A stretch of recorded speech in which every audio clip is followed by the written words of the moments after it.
Evan Williams founded Twitter as a microblogging platform in 2006.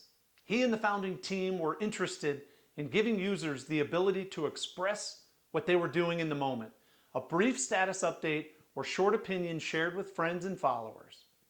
In its early days, Twitter was frequently mocked as the place people went to talk about the frivolous, but Evan knew that Twitter had unlocked something powerful.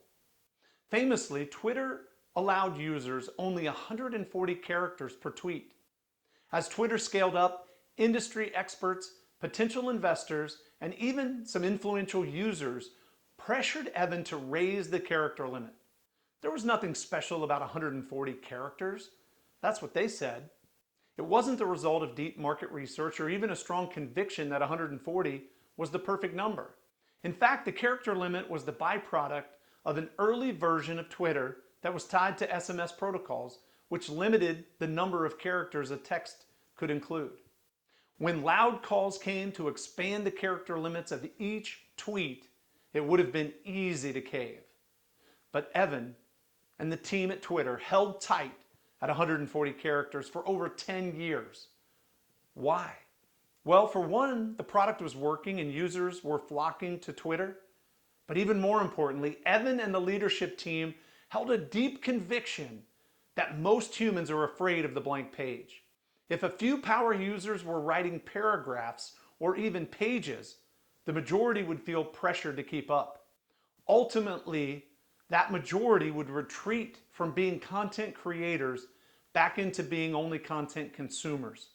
By limiting the number of characters, most users would feel free to engage.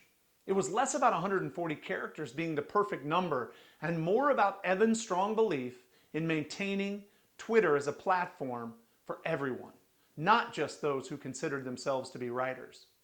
As we've shared before, at Simply Strategic, we call these strongly held beliefs doctrines, and we believe that doctrines will define your business's destiny.